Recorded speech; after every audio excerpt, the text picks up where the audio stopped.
This is the first video demonstration for the Spring 2021 version of Drawing Translation. I'm going to be showing you how to approach gesture drawing the figure. This will involve two drawings of hands and also a drawing of the full figure. Please note that the drawing of the full figure for camera operation reasons will be of a photograph.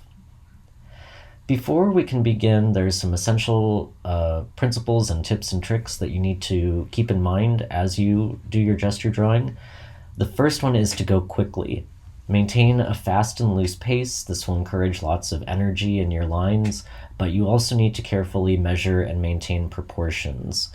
Again, refer to the lecture on drawing the figure to see some basic ratios that you should abide by. Vary your pressure and thickness to convey weight and shadow. There's no shading in gesture drawing, so you need to alter your line quality in order to show those things. Push down harder or adjust the angle to make a broader stroke and then narrow it. Draw as much of the inside of the body as the outside. Think about moving from the inside out and create volume through that sort of method. Draw with your eye more than with your hand, so really look at the subject more than you're looking at your paper. Don't worry too much about how perfect your lines are. This is more about a critical seeing activity. And lastly, just don't be too precious about it. Embrace what your hands are creating. In this first drawing, I'm going to observationally draw my own hand in a kind of claw-like gesture. And you'll notice that I'm going to start out with a simple shape. Right now, I'm drawing the thumb where it meets the base of the palm, and I'm thinking about that basic oval, and then just doing what I'm calling some landmarking. So I'm drawing the inside of the fingers right now, just focusing on getting some basic volume and the angles as the knuckles change direction on the fingers. So now I'm going back and reinforcing some of the thumb. Again, I'm drawing over the lines that I've already made and then darkening them as I go, as I get more certain about what I'm seeing, and I'm willing to commit to particular angles or the spacing between the different fingers.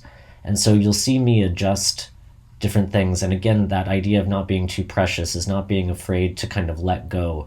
As I'm here, I'm drawing a little bit faster, a little bit darker, and really emphasizing the crease of where the fingers meet the palm. And this can kind of turn into a type of shading or shadow if the lines build up enough in order to create shapes and mass more than individual lines. So now I'm focusing on really emphasizing that curvature and the twisting of the hand in space, and then of course connecting it down into the wrist, and then giving it a sense of weight or maybe even value, i.e. shading by coming back and again darkening lines but also thickening lines, and then deciding on a focal point. So what do I want to emphasize? The hand is a very complex thing. We need to think about it in terms of hierarchy. So what are the most important details of the form of the hand that need to be stressed? What are some lines that could be darkened that'll make it more dramatic? And again, this is about exaggeration. So you'll notice now that I'm concentrating less on realistically capturing where the fingers are positioned or how close they are to one another. Instead, it's more about the gesture, the angle. Am I communicating what that claw kind of hand pose feels like and is taking up in space more than realistic representation? Okay, different implement this time. I'm going to work with a pen brush. And so I'm going to use it also as an implement to kind of gauge the angle of my hand, or my fist, I should say, as I'm drawing it. I'm going to start with some tentative lines, but notice here we don't have the option of being lighter or darker. So it's more about varying the length of the lines and then thinking about the tightness or the precision of the line work. So keeping it looser and wispier maybe, lifting up slightly with my wrist so that I'm creating some tapering on the edge of the lines.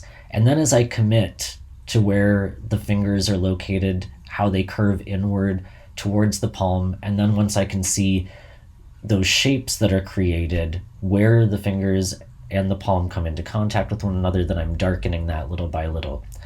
Also notice that I'm paying particular attention while being really loose and fast with it at the same time to the silhouette. And here, again, using a broad side of the pen brush in order to create some emphasis.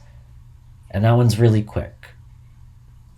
Okay, lastly, we're going to think about how to capture the whole figure. Notice what I'm doing here. I'm sort of notating what are the most defining features of that pose, the biggest angles, and the things that even if we don't have the whole body to look at, that I can still get the idea, the basics of what that body is doing in space.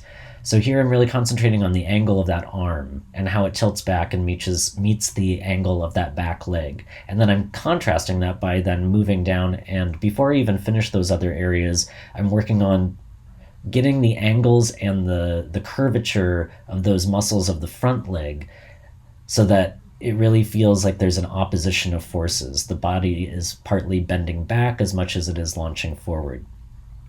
Again, I'm not concerned with realistically copying what I see in the photograph.